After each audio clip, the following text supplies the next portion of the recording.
Salut à tous, bonne année, bienvenue sur ce nouvel épisode de Warhammer Made by Amateur. Et aujourd'hui nous commençons un tournoi.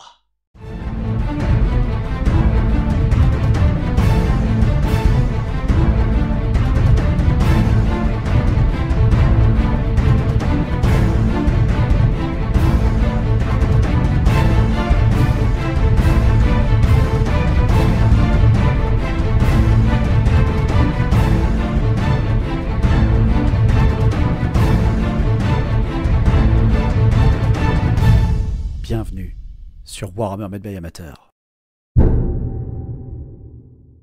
Aujourd'hui et cette année on commence avec Quentin qui vient jouer avec ses nains absolument magnifiques thématisés autour d'une seigneur et dame forgerune.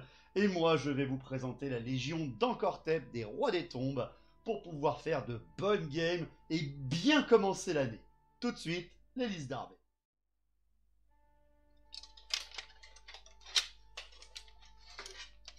Je me présente, je suis Snorri, seconde de la garde maritale de la reine Freya, à la couronne aux joyaux. Notre maîtresse, notre reine, vient sur ce champ de bataille avec son enclume du destin. Son armure est parée de runes de fer et de pierre, et une rune de parade sur son marteau. Elle est invincible. Avec elle, il y a nous, sa garde personnelle. 27 marteliers, avec un étendard et notre sergente, la seconde de notre reine. Nous sommes accompagnés de 2 barrettes de 17 arbalétriers, ainsi que de 2 catapultes, parce que la poudre, c'est que pour les genoux.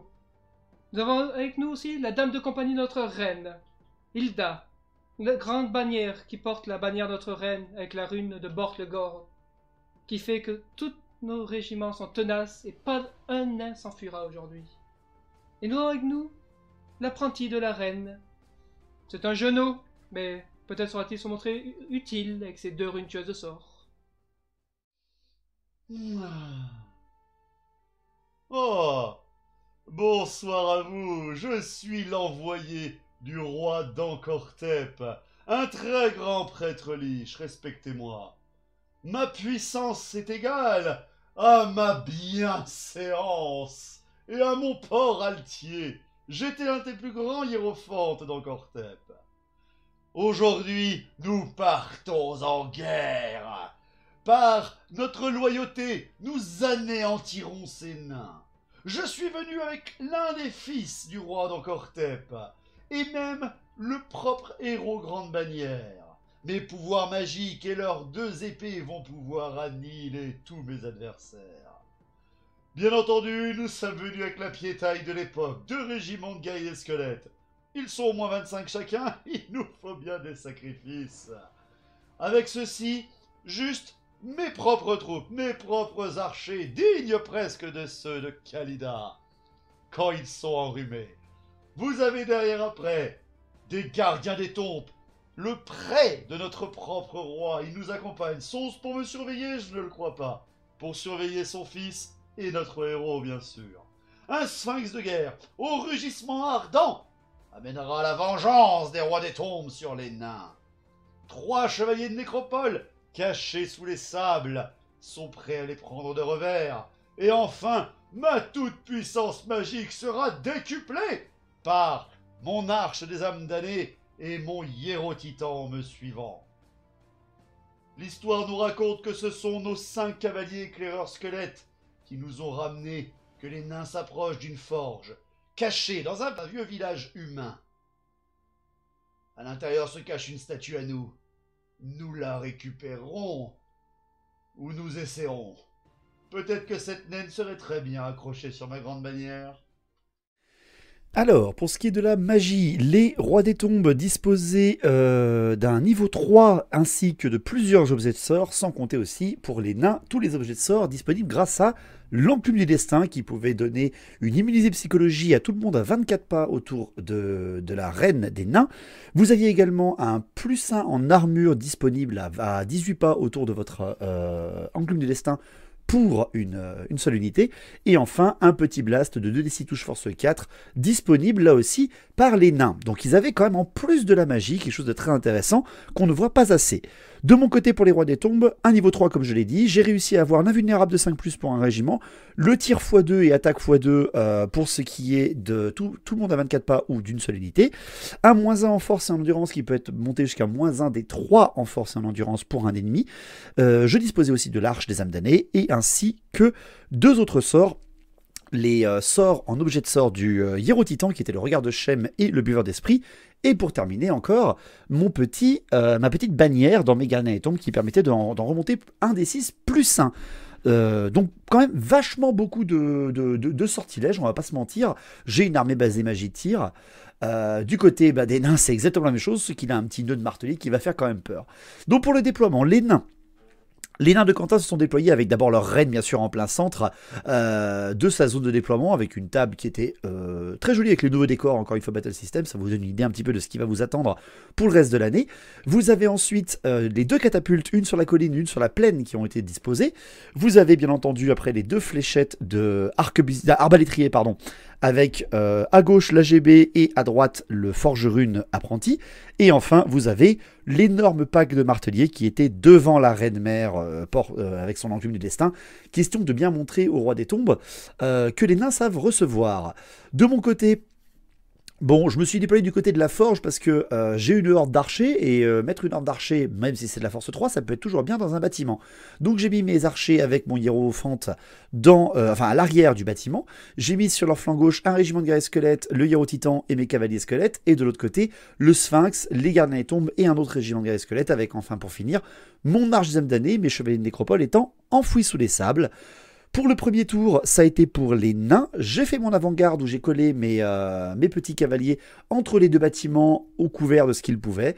Et on est là justement pour récupérer notre trésor qui est dans cette forge, enfin à l'avant de la forge.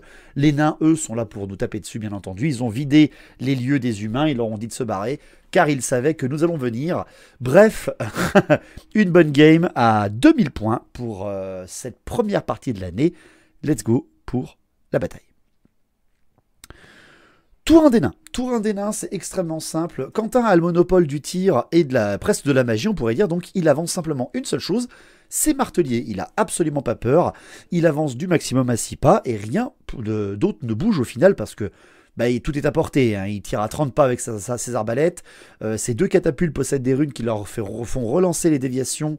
Celle qui est sur la colline a +1 en force sur toutes ses touches. Et les 2 ont rune de forge, donc c'est extrêmement intéressant. À la magie, parce qu'il a de la magie, vu qu'il a déjà fini sa phase de mouvement, il fait 5 et 1, et on fait une canalisation chacun, donc c'est toujours bien, sachant que lui en plus il a un dé de pouvoir en plus grâce à l'enclume du destin. Il balance le +1 d'armure sur ses marteliers, il le passe, et derrière après il balance le 2d6 touche force 4 sur les cavaliers, mais ce coup là je le dissipe, et il n'a déjà plus de dés, donc bon. Les marteliers armure de 4+, ils n'ont pas de bouclier, donc armure de 4+, ça va déjà être beaucoup plus compliqué pour mes archers au tour d'après. Donc bon, c'est déjà ça, il a boosté ses marteliers, chose que rarement les nains puissent faire. Derrière, après par contre c'est la partie des tirs, hein, évidemment, donc la première catapulte qui est sur la colline tire sur l'arche, elle dévie 2 fois malheureusement, mais elle dévie de 6 pour le deuxième coup et touche les guerriers squelettes qui sont juste devant et m'en bute 9, donc ça fait déjà très mal. Et ensuite la deuxième, celle qui est sur la plaine, qui va tout le temps quasiment tirer en indirect, tire également sur l'arche qui est sur la colline, donc elle la voit, mais elle dévie de 4, 2 fois à nouveau ce coup là, et loupe son tir malheureusement. Les arbalétriers qui sont sur sur le début de la colline, tirent sur les cavaliers, vu qu'ils les ont en vue, ils sont à couvert, etc. Qu'importe, il y a 17 tirs, et c'est tout simple, Quentin me fait 5 kills, il me les one-shot au tir avec les arbalétriers, donc rip mes cavaliers légers, c'est terrible. Et ceux qui sont sur le flanc gauche ont en vue les gardiens des tombes, tirent dessus et font 2 morts. Donc ça commence sec, j'ai déjà perdu un régiment, ça fait mal, ça fait très mal, mais c'est les nains, on sait que c'est fort au tir, et maintenant qu'ils ont de la magie, ça va pas être la même, donc on va voir ce que je vais faire. Tour 1 des rois des tombes, ben, je fais avancer tout le monde, hein, littéralement. Je fais rentrer mes archers dans le bâtiment. Et derrière, mes squelettes, mon hiérotitan verrouille, on va dire, l'entre-forge et maison. Et mon sphinx, les gardiens des tombes et les guerriers squelettes avancent du mieux qu'ils peuvent. Je n'ai pas eu le... J'aurais pu choisir le sort pour les faire avancer 2 fois, mais je n'en ai pas l'occasion. Et n'oublions pas que les rois des tombes n'ont pas de marche forcée, donc ça va être très lent d'arriver jusqu'au nain. Il va falloir que je serre les dents. À la magie, bon, je fais un 6 et 2, c'est pas génial, on fait plus un dé chacun, lui par sa rune, enfin par son enclume et moi par mon hiérophante. Je tank donc déjà le x2 tir sur mes archers, je le passe, mais je suis dissipé par une rune tueuse de sort qui ne me fait pas oublier le sort. Donc ça fait mal déjà. Et ensuite je tente le -1 en force et en endurance sur les marteliers qui sont droit devant moi, question de les descendre au moins en endurance de 3. C'est toujours bien quand on va pouvoir tirer dessus. Et Quentin me dissipe tout pile avec ses derniers dés. Pour finir, je tente ma lumière morte sur la catapulte naine qui est sur la colline. Je réussis, mais je ne fais aucun dommage. C'est absolument terrible pour ce qui est de ça. Et enfin, pour ce qui est des tirs, eh ben, j'ai quand même 29 tirs d'archers squelettes qui touchent à 5+, qui blessent à 5+, et qui derrière après sont sauvegardés par un 4+. Eh bien, c'est tout simple. Je ne fais qu'une seule blessure qui n'est pas sauvegardée. Gardons espoir, tout va bien. Passons au tour 2. Donc tour 2 des nains, eh bien, les nains tentent une charge sur la forge, parce que j'ai mes archers dedans, je les ai mis consciemment, je me suis dit, bon bah tant pis, je me prendrai une charge au pire, mais il est un peu loin, et grâce à moi, grâce à ma chance incroyable dans cette partie, vous allez voir, il fait un double 1. Donc tout va bien, double 1 pour la charge, donc c'est complètement loupé, il avance que d'un petit pas, mais au final, ben, c'est bien, parce que il fait la moins pire des charges loupées, vu qu'il n'avance que d'un seul pas. Je peux pas le prendre de flanc avec mon sphinx, mes guerriers, etc. Tant pis, c'est pas grave, j'aurais eu au moins ce tour d'attente que les marteliers ne viennent pas tout de suite cliquer mon hiérophante. Bon, c'est pas grave, il avait que ça à bouger. Pour ce qui est de la magie, il tente à nouveau le +1 d'armure sur ses marteliers, et il fait un irrésistible. Alors, l'enclume du destin, c'est un objet de sort inné, donc il ne risque pas d'exploser, de briser l'enclume ou d'avoir un fiasco, mais vu qu'il fait un irrésistible, eh bien, avec un objet de sort, il ne peut pas continuer d'utiliser cet objet de sort, donc il perd les 2 autres sorts de son enclume du destin. Tant pis pour lui, il a quand même monté ses marteliers à 4 d'armure encore une fois, tout va bien pour lui. Bon, par contre, là, c'est pas la même, c'est les tirs du tour 2, et il sent venir le stress quand même un peu, il sent venir ma ligne, donc bah, nain, il ne bouge pas et il tire, c'est logique. Il balance sa catapulte qui est sur la plaine, donc dans la plaine, pardon, sur le sphinx et il me fait un hit. Ça me touche le sphinx, il me fait -4 PV. Et en plus, ça touche un peu la maison, ça fait 5 touches dans les légèreté, ça m'en tue 3 parce que c'est un gabarit. Et si un gabarit touche à un bâtiment, eh bien, vous faites un des 6 touches de la force du gabarit. Donc, ça fait toujours un petit peu mal. Derrière, après, la catapulte sur la colline vise l'arche âmes damnées. Elle dévie 2 fois à nouveau de 4, malheureusement. Donc, il n'arrive pas à la toucher. Hein, ce coup-là, c'est dur de toucher l'arche pour Quentin. Derrière, après, les arbalétriers tirent sur les guerriers squelettes du flanc droit et m'en butent 5 gratos. Et enfin, les arbalétriers tirent sur le sphinx et me retirent le dernier PV du sphinx, vu qu'il n'y en restait plus qu'un seul. Et je me fais péter au tir au tour 2. Mon sphinx est mort, il n'a rien pu faire. C'est la panique, littéralement. Pour mon tour 2, pas de charge, je vois l'arrivée de mes cavaliers de nécropole, mes chevaliers de nécropole, je les fais popper à côté des arbalétriers et ils arrivent quasiment pile poil où je voulais, donc c'est absolument parfait pour moi. Mais bon, j'ai perdu mon sphinx, j'ai donc perdu quelque chose de très très très important pour la game parce qu'il avait un souffle force 4, dans les martelets ça aurait été parfait, mais là c'est terrible. Donc je change un petit peu ma stratégie, je ne charge pas du tout. C'est pour ça que mon hiérotitan, mes guerriers squelettes, mes gardiens des tombes et mes autres guerriers squelettes de mon flanc droit entourent un petit peu la forge, mais surtout pour ce qui est de mes archers dans la forge, je les laisse là. Je les laisse là parce que ben, j'ai pas peur. Quitte à tenter le diable, il faut surtout que ma magie fonctionne et que mes tirs soient là présents pour abîmer ces martelets qui sont beaucoup trop nombreux en face de moi. Je décide donc de laisser mes archers dans la forge pour faire une petite phase de tir gratos sur eux. Tout ce qu'il me faut, c'est la magie. Il faut que la magie soit bien forte pour que je débuffe complètement ces marteliers et que je buffe tout le monde chez moi pour récupérer mes morts. Et à la magie, je fais double 1. Je fais double 1, mais je fais aussi aucune canalisation et Quentin en fait 2. Et derrière après, mon arche ne me donne qu'un seul, dé de plus. Tout va bien. Je balance mon arche sur la catapulte du mieux que je peux avec tous mes dés, c'est-à-dire 3 dés pour tenter de one-shot une catapulte. Et je suis très largement dissipé par tous les dés de Quentin.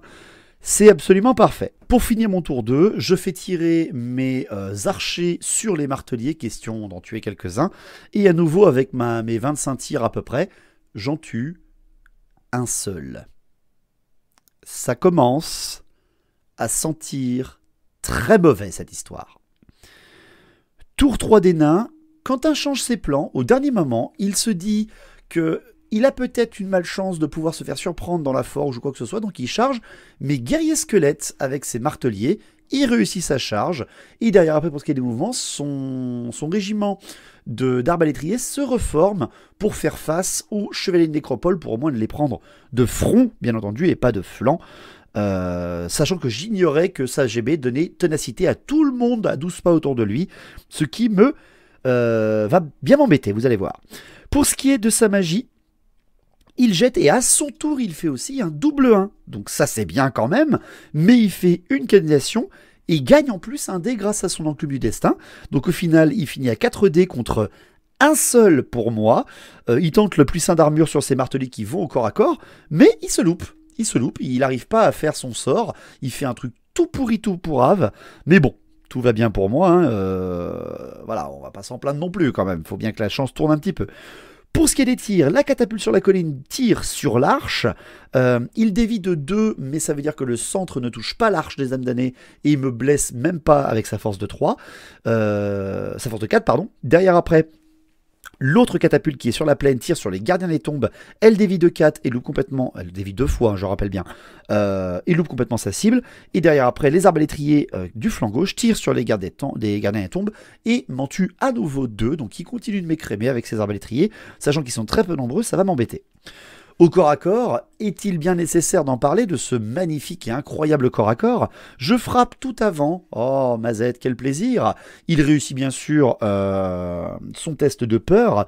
Et derrière après, je tue avec mes guerriers squelettes de Neekara 2 marteliers. Incredible, inclinez-vous devant ma puissance. Derrière après, il foire beaucoup de touches et il fait pas mal de 1 après pour blesser. Bon, il m'en bute 8 quand même, faut pas se mentir. Et derrière, j'en perds donc 8 de plus à l'instabilité vu que je perds le combat de 8 points. Et au final, il m'en reste 4. Et moi, ça m'aurait arrangé en fait que tout le monde meure, comme ça il aurait reformé son truc et tout. Mais non, je me suis fait littéralement, je me suis fait à ce tour-là. Il a même pas été assez violent pour tout le monde, pour me buter tout le monde. Donc ça m'embête un petit peu, que voulez-vous. Mais bon, c'est pas grave. Je reste stoïque car maintenant c'est mon tour 3. Tour 3 des rois des tombes, c'est le moment. J'ai placé intelligemment mon héros titan et mes chevaliers de nécropole pour faire une belle double charge. Et je tente cette double charge, je balance mes dés, je réussis mes 2 charges, une sur le flanc des Arbas et une autre de front avec mes chevaliers de nécropole, donc ça va être vachement bien ça par contre. Derrière après, au mouvement, je décide de faire sortir mes archers. Pourquoi? Parce que quand il va détruire mes derniers guerriers squelettes, eh bien, il va se reformer face à la maison et après c'est son propre tour et il va donc pouvoir me charger. Donc j'ai pas envie de faire ça, je sors mes archers derrière la forge, tant pis, de toute façon ils pourront pas tirer, mis à part sur des arbalétriers nains qui seront beaucoup trop costauds vu la façon d'être meurtrier que sont mes archers bien entendu. Donc je sors à l'arrière de la forge avec mes archers, et pour le reste, mes 2 autres régiments avancent du mieux qu'ils peuvent, très lentement, comme il se doit. Je ne sors pas complètement mes mecs de la protection de la forge, parce que, comme je l'ai dit, les marteliers vont tuer tout ce qu'il y a, et je vais me faire surprendre. Donc, à la magie, il faut que ça marche, il faut que j'ai des dés, et je fais 3 et 1. Et je fais plus de dés avec mon arche, et derrière, il n'a que plus 1 dé grâce à son enclume du destin. Donc, pour la première fois de la game, j'ai de quoi faire peut-être un peu de magie. Je tente le plus 1 attaque à 24 pas autour de moi et donc aussi le tir x2. Alors ça sert à rien pour mes archers, mais ça veut dire que mes chevaliers de nécropole et mon héros titan ont plus 1 attaque. Je passe mon sort et là Quentin tente de dissiper, il n'utilise pas une autre rune tueuse de sort, il tente de dissiper et il loupe son sort, peut-être qu'il avait pitié de moi, il a décidé de jeter les dés et de ne pas utiliser sa rune. Et tout le monde passe, je récupère quelques petits PV par-ci par-là, je récupère 2 guerriers squelettes, 2 gardiens des tombes, 2 autres guerriers squelettes et 3 archers. Mais c'est tout, pas grand-chose, hein, faut pas rêver, ce ne sont pas des néecs que je balance. Pour ce qui est du corps à corps, bon bah les guerriers squelettes contre les marteliers, je ne tue aucun martelier. Alors, sachez que je blesse quasiment tout, je touche quasiment tout, c'est ça qui est important, et je blesse que dalle, je crois sur 6 dés, je blesse 0, c'est absolument immonde. Donc derrière après bien sûr les marteliers lèvent leur marteau et m'explosent la tronche, et ça fait très mal. Pourquoi? Parce que ils reforment ces marteliers, mais ils reforment ces marteliers vers soit vers le puits, soit vers l'autre côté de la forge. Donc je sais pas s'il aurait fait la même chose ou pas, qu'en fait il voit le dos de mon héros titan comme ça. Et moi je fais oh là là là là, je le sens mal. Par contre après c'est quand même le combat de mon héros titan et de mes chevaliers de nécropole contre les arbalétriers. Ils réussissent leur test de terreur quand j'ai chargé et leur test de peur au corps à corps, donc franchement ça déjà c'est pas mal. Ils ont tous armes lourdes, ces arbalétriers, donc je frappe tout avant, ça c'est vachement bien. J'explose 10 arbalétriers et je bute le forgerune avec un coup fatal de mon chevalier de nécropole qui est au contact de lui, donc franchement c'est meurtrier. Et derrière après, c'est ça qui est vachement bien, Quentin loupe toutes ses attaques ou blessures sur mes chevaliers de nécropole, donc franchement je m'en sors super bien. Il devrait tester à double 1, mais il est encore à 12 pas de sa GB. Il est vraiment tout pile poil à 12 pas de sa GB et donc de la ténacité apportée par la bannière de la GB. Il teste, il bouge pas et je l'ai dans le huc, bien sûr. Et c'est à ce moment-là que ça va être le tour 4 des nains et que l'autobus des marteliers va pouvoir se faire plaisir. Tour 4 des nains, eh bien, tour 4 des nains, les marteliers chargent le dos du héros titan. On avait considéré que le puits et le petit panneau au centre de la table ne gênaient pas les déplacements, c'était même pas un terrain dangereux, on avait juste dit que c'était là pour le décor, tout simplement. Il tente sa charge, et bien entendu, Quentin l'a réussi, évidemment. Donc il m'arrive dans le dos du héros titan, c'est la panique. Pour ce qui est après du reste, à la magie, il fait 6 et 5, et il gagne un dé grâce à l'enclume. Au secours, il tente l'immuniser psychologie à 24 pas autour de lui, il le passe, je le dissipe. Il tente le plus 1 d'armure sur ses marteliers, il le passe, je le dissipe.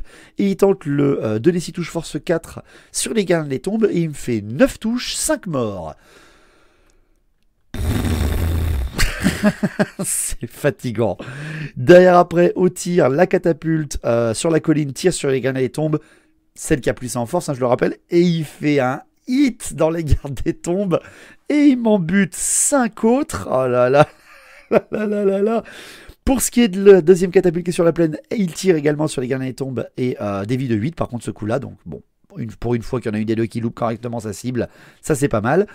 Pour ce qui est des arbalétriers, ils tirent sur les gardes des tombes eux aussi sur la gauche et ne font rien. Par contre ça c'est déjà bien, hein, il fait pas beaucoup de 5 pour toucher, c'est déjà bien pour moi.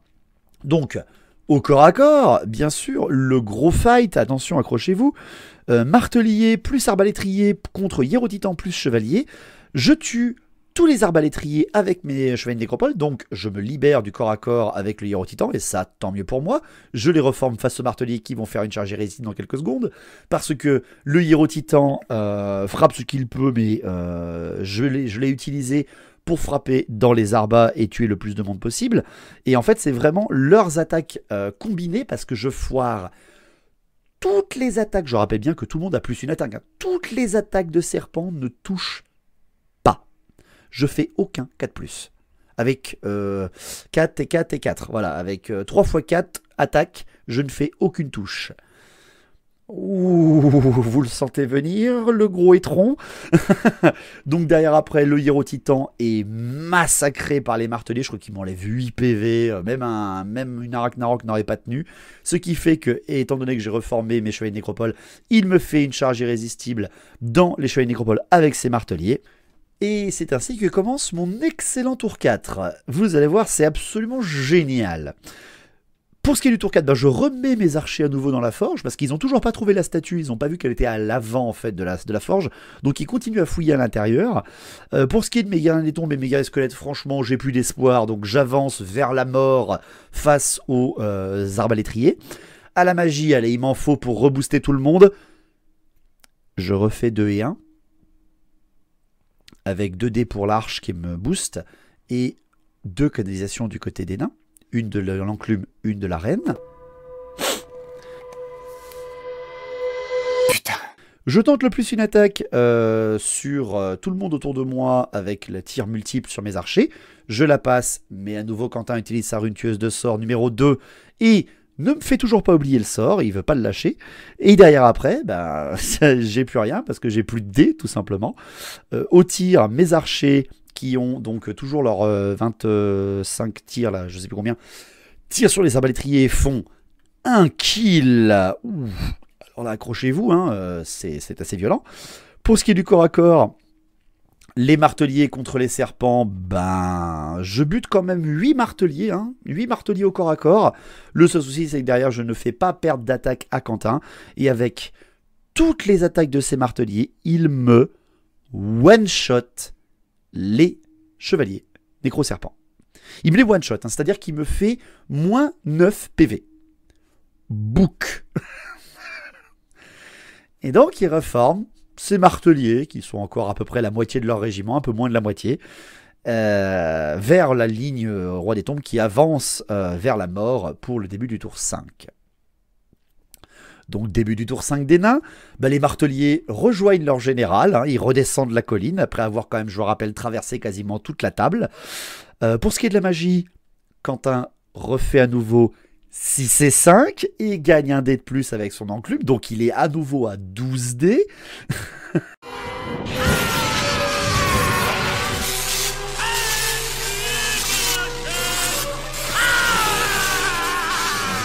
C'est littéralement ça. Derrière après, il tente le plus 1 d'armure sur les marteliers, il le passe, je le dissipe. Il tente le minimum psychologie à 24 pas autour de lui, il le passe et je loupe ma dissipation. Et il balance 2d6 touche force 4 dans les gardiens des tombes, mais mon but à nouveau 2. C'est dégueulasse. Au tir, la catapulte sur la colline tire sur les gardiens des tombes. Et elle me fait un nouveau hit. Ouf, ça fait mal. Elle m'en bute 5 ou 6 je crois, c'est la panique absolue, il m'en reste plus que 3 en gros, il m'en reste plus que 2 avec les héros, plus les héros je veux dire. Derrière après la deuxième catapulte sur de la plaine sur les gardiens des tombes, dévie de 4, touche les guerriers squelettes et m'en bute 6, hein, voilà, parce que sinon c'est pas drôle, voilà, on continue dans l'explosion de tronche, il n'y a pas d'autre mot. Les arbalétriers tirent sur les gardiens des tombes et je perds. Alors vu qu'ils sont moins de 5, et bien tout simplement, il n'y a plus d'attention messire, donc les tirs ne sont plus répartis, ne sont plus répartis que dans le régiment, mais sur toutes les figurines du régiment. Et avec tous les tirs qu'il me fait, il m'enlève 2 PV sur le prince et rien sur le reste, parce qu'il ne me blesse pas les touches réparties sur les autres figurines. Et c'est tout pour le tour 5. Donc moi c'est un peu la panique là à ce moment-là. J'ai plus qu'un seul régiment bien abîmé. J'ai mes deux héros qui n'ont plus de protection ou quoi que ce soit. Donc c'est complètement la brise. Tour 5 des rois des tombes. Pas de charge, bien entendu. Et mon héros GB ainsi que mon prince des tombes vont rejoindre dans la forge les archers. Voilà, je les enlève. Hein, faut que je les sauve. J'ai pas le choix. Pour ce qui est des restes des mouvements, mes gardiens des tombes qui sont plus que 2, je cherche même pas à les cacher. Hein, on s'en fout. C'est perdu. Je fais avancer les guerriers squelettes et je fais reculer les gardiens des tombes pour que je sois au moins à longue portée des arbalétriers, parce que voilà, on sait jamais. À la magie, je jette. Pitié un peu de magie, pitié un peu de magie. 4 et 2. Ouais, on a connu mieux. Bon, je fais plus 3 enfin grâce à l'arche. Tour 5, hein, elle fait plus 3. Donc je tente le plus 1 tir et le attaque multiple sur mes archers seulement. Je le réussis et Quentin le laisse passer, donc je récupère tous mes archers morts. J'ai donc 58 tirs disponibles avec mes archers à ce moment-là, donc ça fait quand même une grosse grêle de mort. Je tente le -1 en force et en endurance sur les marteliers, mais je suis dissipé. Et derrière après, je tente la lumière morte sur les marteliers, mais je suis à nouveau dissipé par Quentin, vu qu'il avait gardé ses dés pour le reste. Et donc, on passe à la phase de tir. On passe à la pluie de flèches sur les marteliers. Avec un peu de chance, on peut en tuer suffisamment quand même. Je balance 56 tirs sur des marteliers. Et j'en bute que 5. C'est nul! Que 5 marteliers morts. Il lui laisse Ça lui laisse toute une ligne pour la fin du dernier tour. C'est la mort absolue qui m'attend. Tour 6 des nains. Les marteliers se reforment sur leur position de départ face à leur reine pour la protéger avec leur propre corps. À la magie, il fait 5 et 4. Je fais une canalisation enfin. Et il a son dé gratos grâce à l'enclume. 2d6 touches force 4 sont balancées sur mes garnets et tombes. Il me fait 4 touches et seulement un seul mort. Donc il m'en reste plus qu'un à la fin, on va dire. Il balance l'immunité psycho sur tout le monde autour de lui. Je dissipe. Il balance l'armure de 4+, sur les marteliers. Et malheureusement, j'ai plus rien pour dissiper. Il la passe. Au tir, les arbalétriers tirent sur les garnets et tombent et me butent tous les restants, bien entendu. Il n'y a plus vraiment d'autres faisables. La catapulte sur la colline tire sur la maison, dévie mais me touche avec sa force de 4 et me tue 3 archers. Tandis que la catapulte sur la plaine tire sur la maison, il dévie de 10 2 fois. Donc malheureusement pas de boulet dans la tronche de la forge. Pour ce qui est du dernier tour des rois des tombes, je fais pas de mouvement, je balance ma magie, je fais double 3 et j'ai un dé gratos grâce à l'arche. Ouh là là, attention, accrochez-vous. Je balance mes 6 dés sur la lumière morte, sur les marteliers. Je ne fais qu'un seul mort. Et derrière après, parce qu'il n'arrive pas à me dissiper, et derrière après, ça ne répercute même pas les attaques sur la reine qui est juste derrière. Et je balance pour finir mes derniers tirs d'archer sur les marteliers. Et j'en tue à nouveau que un seul. J'ai même pas réussi à les descendre en dessous de 5. Et c'est ainsi que se termine la partie. Je n'ai tué qu'un seul régiment et qu'un seul héros qui était dans ce régiment-là avec mes rois des tombes. Quentin est vainqueur. Ça fait mal. On l'a acheté la statuette, elle est à nous. Ils avaient des arguments imparables, je l'avoue bien sûr. Trop de finances pour vous, mon cher. C'était magnifique. Ah, Quelle entrée en matière en 2022. Je pense vraiment que mon armée a été l'égale de mon cosplay. je pense pareil. Absolument superbe. Bon, franchement, quel game. Absolument dans ton sens. Les marteliers qui traversent la table. Et qui reviennent. Et qui reviennent à la position. Petit footing, il y a eu 2-3 squelettes sur le chemin. Rien de dérangeant. Désolé pour tous les amateurs rois des tombes, mais... j'ai fait ce que j'ai pu.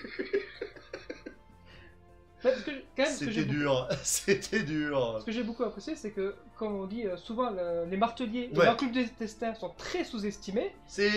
Non. Là, non. il y a qu'eux qui ont fait la game quasiment. Il était plus fort que moi en magie, tout le long de la partie. Plus fort que moi en tir. Plus fort que moi au corps à corps. Il n'y avait pas à dire. Ma reine, c'était d'une déesse runique. La déesse runique, et moi j'ai fini en tas de cendres. Non, je suis pas mort quand même, hein. J'avais beaucoup de points dans la forge, mais ça ne suffit pas. Je t'ai enlevé qu'un seul régiment et un héros. Le héros de ta dame, celui-là qui a voulu se la ken, il a pas pu. C'est une victoire morale pour toi. Ouais, on va dire ça, j'ai tué un régiment. C'est déjà pas mal, hein, c'est déjà pas mal. Mais bon, non, ouais, je sais pas si j'ai fait des erreurs de placement ou quoi que ce soit, mais non, c'était...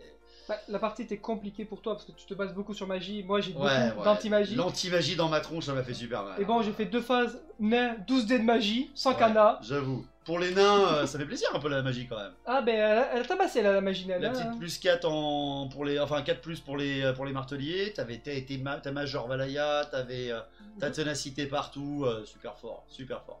C'est très intéressant quand même, très intéressant. J'ai fait ce que j'ai pu. Les rois des tombes lents, hein, bien sûr, trop lents malheureusement, mais bon, c'est pas grave.